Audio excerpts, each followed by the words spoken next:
Okay, so ngayon nasa airport na kami. Nasa airport kami ng Tacloban. At siguro mamayang alas 3 ang aming flight.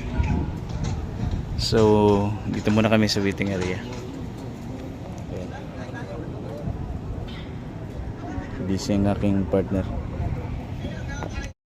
So, ayan, nandito na kami ngayon sa loob.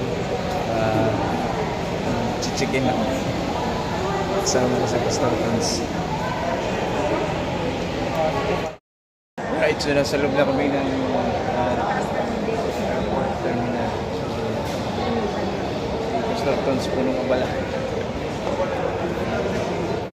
Right, so pasakay na kami ngayon ng airplane. Yan. Manila. Trip. So sa likod daw kami dahil naori kami.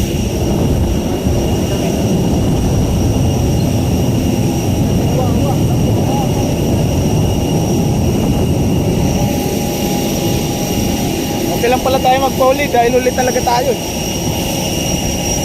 Dito pa lang simulan na natin magsalita ng Tagalog kasi yung mga Tagalog yung pupunta natin. Wala mo nang magwawaray-waray ha. Okay.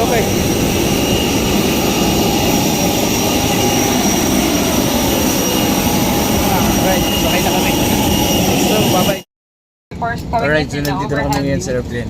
In line with this, please take caution in taking Malipad na kami, your malipad. carry-on luggage and then opening the bin to prevent items from falling off. Thank you. Pero parang may sunog no? Pinakikiusapan po lamang namin ang lahat na ilagay sa loob ng inyong mga dala-dalahan ng anumang bagay na maaari Okay, mapulong. bye-bye.